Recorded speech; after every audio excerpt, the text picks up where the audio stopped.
महादेव और माता पार्वती दोनों गिद्ध का रूप क्यों लिए आइए जानते हैं। इस कथा में हिमालय की वादियों के समीप एक घने और शांत वन में एक दिन भगवान शिव और माता पार्वती आनंद पूर्वक नृत्य कर रहे थे। चारों ओर हरियाली थी, मंद पवन बह रही थी और वातावरण दिव्य आभा से भरा हुआ था। तभी अचानक उस शांत वातावरण को चीरती हुई एक छोटे बच्चे के रोने की करुण ध्वनि सुनाई दी। उस स्वर में ऐसी वेदना थी कि दोनों का हृदय द्रवित हो उठा। वे तुरंत उस दिशा में बढ़े। परिस्थिति को समझने के लिए दोनों ने गिद्ध का रूप धारण किया और आकाश मार्ग से उड़ते हुए उस स्थान पर पहुंचे जहां वह बालक अकेला पड़ा रो रहा था। वहां पहुंचकर उन्होंने देखा कि पास ही एक राक्षस और एक राक्षसी आपस में बातचीत करते हुए आगे बढ़ रहे थे। माता पार्वती ने अपने वास्तविक रूप में प्रकट होकर उन्हें रोका और कठोर स्वर में कहा, अरे मूर्खो, तुमने अपने ही बच्चों को इस निर्जन वन में क्यों छोड़ दिया? क्या तुम्हें तनिक भी दया नहीं आई? राक्षस और राक्षसी ने निर्लज्जता से उत्तर दिया, हमने इन्हें इसीलिए यहाँ छोड़ा है ताकि ये वन के जीव जंतुओं को अपना आहार बनाकर जीवित रहें और बलवान बने। यह कहकर वे दोनों वहां से उड़ गए।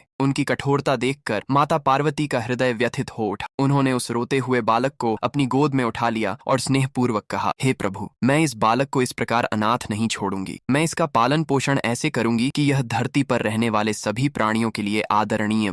भगवान शिव ने मुस्कुराकर कहा, देवी, यह कैसे संभव होगा? माता पार्वती ने उत्तर दिया, हम इसे कैलाश पर्वत पर ले चलेंगे और अपने स्नेह से इसका जीवन संवारेंगे। दोनों उसे लेकर कैलाश पर्वत पहुंचे। वहां भगवान शिव ने कहा, देवी, अब जब तुमने इसका पालन करने का निश्चय किया है तो इसे एक ऐसा नाम भी दो जो तीनों लोकों में प्रसिद्ध हो। माता पार्वती ने विनम्रता से कहा, स्वामी, आप ही इसका नामकरण करें। तब भगवान शिव ने उस बालक को आशीर्वाद देते हुए कहा, आज से तुम्हारा नाम कुंवर होगा। तुम धन और संपत्ति की देखभाल करोगे और समृद्धि के सेवक बनोगे। बालक ने श्रद्धा पूर्वक भगवान शिव और माता पार्वती के चरण स्पर्श की। समय बीतने पर वही कुंवर आगे चलकर धन के अधिपति के रूप में प्रसिद्ध हुआ। उधर अपने किए पर पश्चाताप करते हुए राक्षस और राक्षसी भगवान शिव के समक्ष उपस्थित हुए और बोले, प्रभु, हमें अपने चरणों में स्थान दीजिए। हमने अपने बच्चों को त्याग कर बड़ा पाप किया है। भगवान शिव ने गंभीर स्वर में कहा, तुमने अपने ही संतान को अनाथ बना दिया। तुम्हारे पाप का दंड अवश्य मिलेगा। माता पार्वती ने कहा, तुम दोनों एक विषैले वृक्ष के रूप में परिवर्तित हो जाओ जिसे कोई भी जीव सहजता से स्पर्श नहीं करेगा। तभी कुंवर ने विनम्रता पूर्वक कहा, हे माता पिता, जैसे आपने मुझे अपना लिया वैसे ही इन्हें भी अपनी शरण में स्थान दीजिए। कुंवर की करुण प्रार्थना सुनकर